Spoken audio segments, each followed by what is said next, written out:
This is the 75th year of Indian independence. So how will you summarize this journey, entire journey? Well, the summarization of the journey is one thing and the challenges you're facing today are another thing, and both of them are part of these 75 years. You see, first of all, what is India 75 years ago that was born?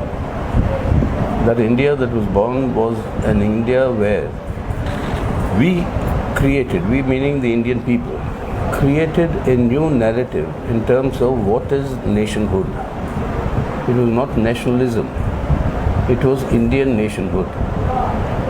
And Indian nationhood implies that it was a new narrative and a new concept in terms of various different nationalities, linguistic nationalities, with everything else associated with nationalism with it, all of them coming together under one country, under one nation, and which is not nationalism in the sense you can have Bengali nationalism, you'll have Telugu nationalism, you can have Maharashtra nationalism, Marathi nationalism, you can have Malayali nationalism, Tamil nationalism, but India was a nationhood where all these subsumed under one concept.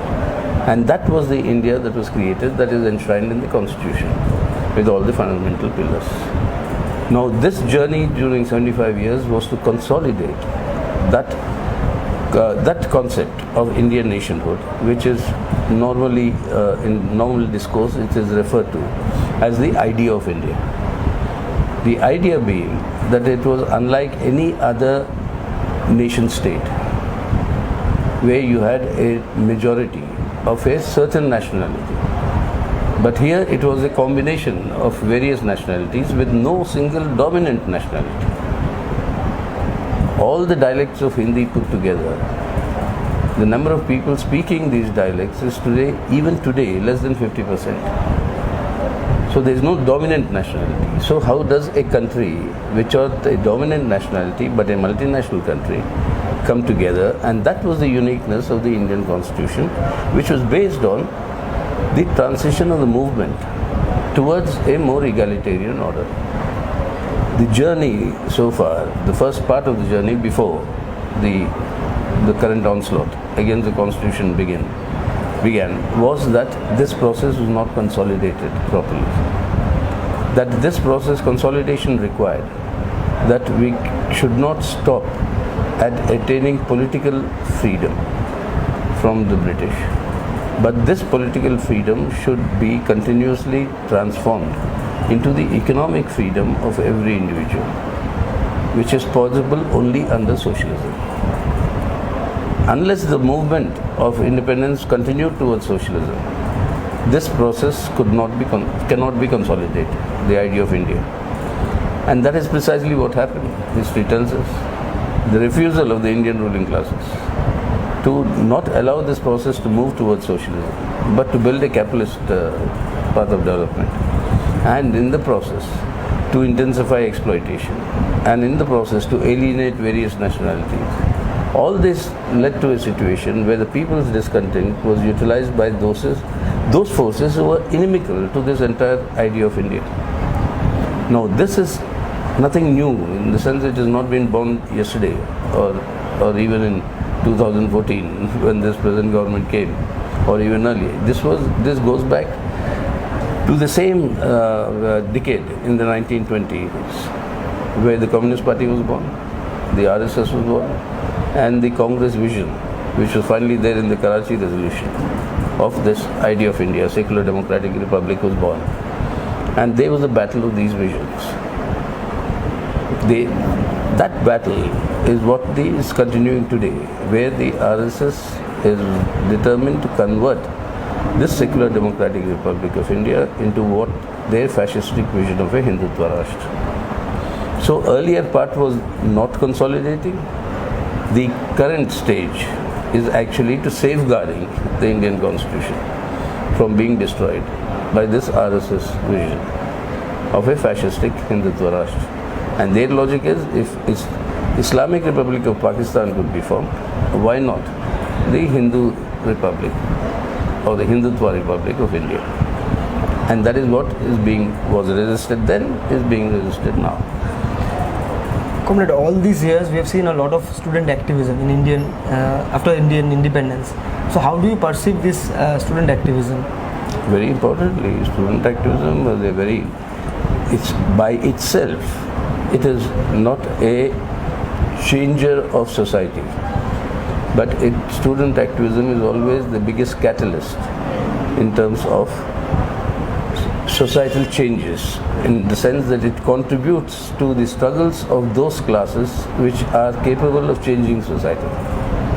That's why the student movement, being a multi-class movement, is the most articulate of the society at any point of time, most energetic because they are young, they have the energy, and also the most visionary in the sense they look at the future. I mean, what they want to inherit in the future. So these three attributes, being a visionary, being articulate, and also being energetic, these three give it a role which actually catalyzes the social movements in the society. This has happened everywhere. But by themselves, student movement cannot really change society. It has to ally with the basic classes whose struggles must be. So it plays a complementary role, but also plays an important role in raising the level of awareness and consciousness in the society for change. You are talking about the journey of 75 years of Indian independence. So what would be the character of Indian socialism according to you? Well, this battle has to be won now. First, for socialism, for us to move towards socialism. This current challenge to the Indian constitution and this fascistic Hindutva project is essentially to stop or retard the movement towards socialism. That is why, whatever be our electoral strength, the RSS and the right-wing forces target us principally because they know ideologically, organizationally, politically, we are the most steadfast opposers of their thinking and ideology and defenders of this idea of India. Now the movement towards socialism can only consolidate when this idea of India is consolidated. But what is socialism under Indian conditions? First of all, Indian conditions, socialism will be very different from the socialisms that we have known in countries with a dominant nationality. After all, the Russian Revolution was Russian, 90% Russian. The Chinese Revolution was a Han Revolution, 97% of the people belonging to that nationality. But in India, you don't have that situation. So it has to be a multinational coming together of forces for a social change, which itself gives a different dimension to what could be the future socialist society. That it will have to respect all the multifarious diversities in India.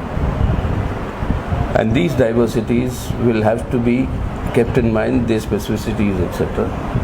And therefore a question of complete freedom and equality for all aspects of this diversity, from language to culture to traditions, etc., etc. It can't be a monolithic society. What will be under the central command is the ownership of the means of production. And what will be centrally decided is that the surplus generated from this ownership of means of production is socially distributed. Now, how the production will be organized, how these languages will exist, how this literature will exist, how they will, that will have to be done on a very healthy competition. So it will have to be on the basis of where you will create a society where there is no exploitation of man by man. There will be production, generation of surplus, and the sharing of that surplus socially. Within that framework, the details will have to be worked out, and those details will have to be filled up at the time when the socialist revolution is imminent. What is the concrete conditions then? But the broad outlines are the ones that you can draw up even today. They are drawn up, in fact. My party has actually drawn up what is the meaning of socialism in Indian conditions. We have a blueprint of what all needs to be done. But these are the essential attributes that have to be kept in mind on the basis of India's concrete reality. Because after all, remember, we claim to be Marxists, Marxism, as Lenin defined, Lenin once said that the concrete analysis of concrete conditions is the living essence of dialectics. When conditions keep changing, if your analysis does not change, you're not a Marxist. Yeah. So to be a Marxist is to be constantly creative within the framework of the revolutionary principles, without violating those, but how to carry forward in the current reality. And that is the challenge. That's what the socialism Indian conditions will depend on how we face that reality. Another thing, many people are interested to know, like you have witnessed the emergency period. Like, how do you compare the emergency period and the present scenario?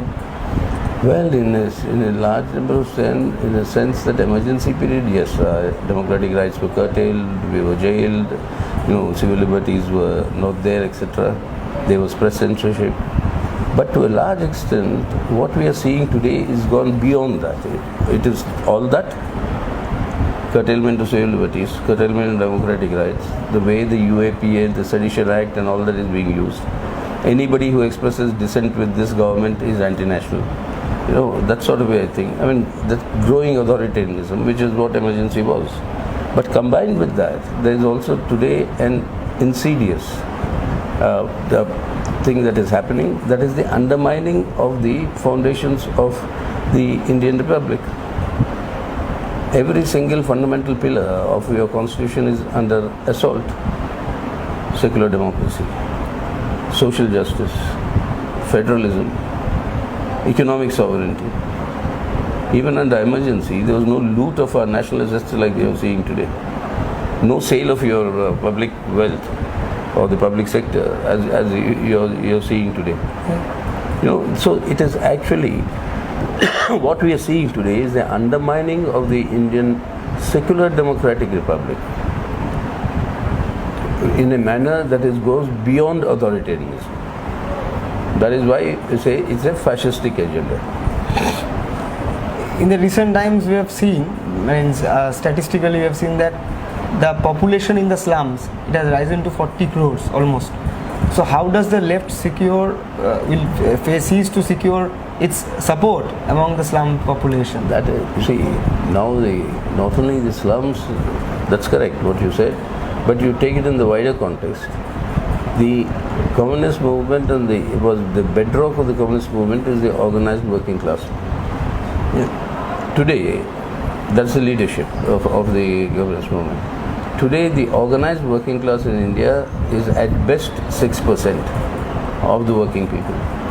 94% of the people who are working, who are workers, are not in the organized working class.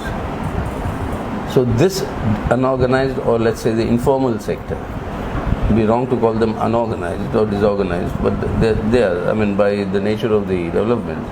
So in this informal sector, that is why the focus of the communist movement has been for some time now, and we'll got to strengthen it now further, is to organize the unorganized. That has to be the revolutionary army. And that is where whether it is the slums, whether it is the informal sector, whether the daily laborer, or the petty, seller who carries his cart and sells various things and makes his way, or like the fishermen, like those who are working in small trades and skills. These have to be organized. That is a big challenge. And these are the sections that are most vulnerable also to reactionary propaganda. So that is where both ideologically and organizationally we'll have to tackle it. That is a big challenge before the communist movement that we are today engaged in to actually improve. Comrade, going by the recent assembly election results or even before that, parties like Aam Aadmi Party or AAP, they are emerging as populist political parties. Do you think they are a challenge to the left? You see, sometimes they'll come and go. Aam Aadmi, we'll have to see how they go. What is their actual consistent agenda? Sometimes because the left has a very concrete, clear-cut idea and agenda, you can find some other parties suddenly come out of the blue, raise populist slogans, enlist support of various social groups, and then emerge victorious. But then they don't sustain. That is because of the very nature of their politics. Now we'll have to see essentially what is the economic plan or the social plan, or what sort of a foundations or a programmatic foundation that the Aam Aadmi is based on. Merely slogans of saying I'll give you free water, I'll give you free electricity is not really a program for the future. What is that program? Do you want the state sector? Don't want the state sector? You want the private sector? Do you want religion to be part of your politics? Do you want religious polarization to take place there? Or will you utilize various sectarian right-wing groups also because for your electoral benefit right now, which may prove very costly in the future long run? So these are questions which there is not much clarity on the Aam Aadmi Party. But definitely it appeared as an alternative to the traditional parties in Punjab, promising many things which they have done in Delhi. Free water, free electricity. I mean, not free, but it basically to a certain limit that you do it, and improvements in public education, in health, etc. Those appealed when both the traditional parties like the Congress and the Akali Dal were seen as complete failures and in fact betrayers. The Kisan movement, Kisan struggle that's going on, sees both the Congress and the Akali Dal as parties which did not implement the Swaminathan Commission report on the minimum support price. Both the parties did not implement on one rank, one pension to the ex-servicemen, which is a huge number of people in Punjab. These two things also contributed. Many people say that historically, the idea of social revolution by the Communist Party, the Constitution of India, it provides a hindrance or a stopgap to our idea. So do you think what is the party's assessment on that particular thing? You see, constitutions give you certain rights and guarantees you certain rights, which are important elements using which we can advance our revolutionary struggles. The right to organize, the right to strike, the right to take recourse to democratic actions, or the freedom of expression itself, the right to express my view. I mean, all these are important for me to mobilize the people in order to advance my movement towards socialism or social change.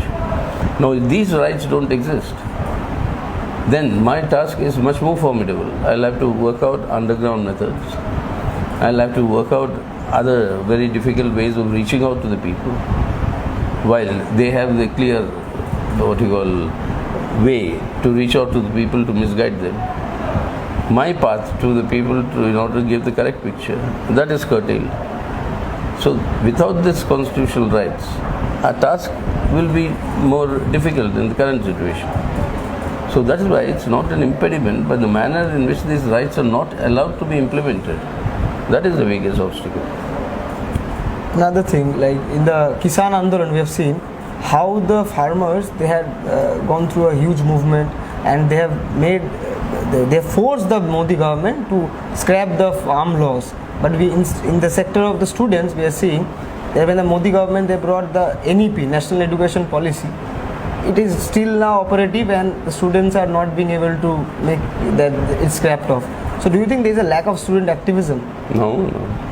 That's another. You can't blame the student activism or student politics for that. The difference, crucial difference is that the farmer have got much wider social base than the students have.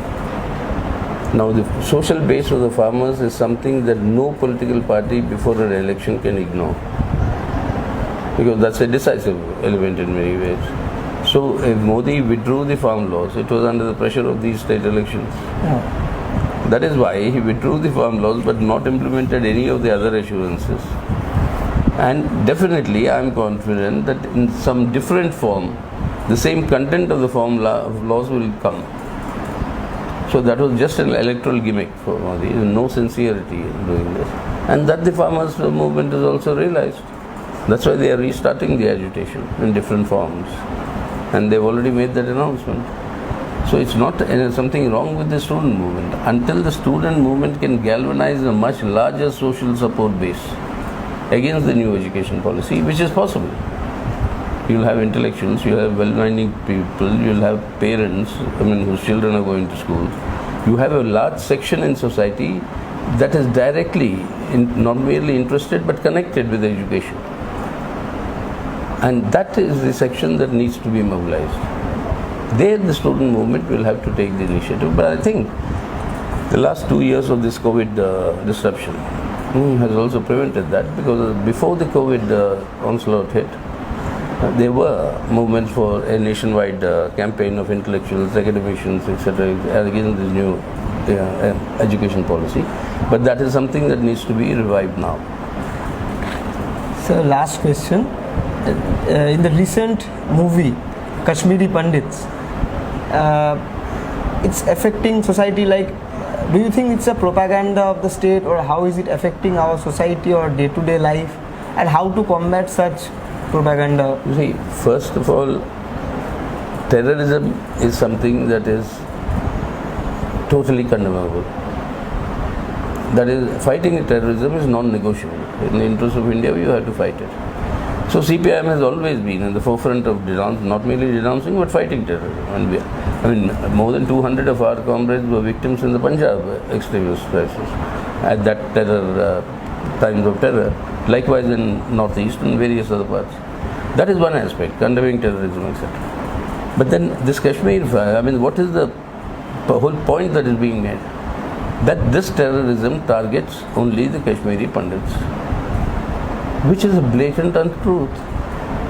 The Kashmiri administration, government has given out official data that during this period of terrorism that they are talking about, 89 Kashmiri Pandits were killed by the terrorists, and some 1685 nearly of people belonging to other faiths other than Muslims were killed. So terrorism does not recognize religion, it does not recognize your language, it does not recognize your skin. It only recognizes human beings that have to be eliminated. So this is entirely part of the overall larger game plan of the RSS BJP, that the only agenda they want Indian people to be engaged with is communal polarization. Don't talk about unemployment, don't talk about price rise, don't talk about your poverty, your hunger, your miseries. It is Hindus versus Muslims. We have to safeguard Hindus. And that is the only plank on the basis of which they are winning the elections also. Now that is the danger, that it is a method of depoliticization. You are telling people, don't worry about your unemployment, joblessness, no future, what you do. Worry about whether your Hinduism is being protected and strengthened or not. That is the whole game plan of this. Thank you, sir. Thank you. Welcome.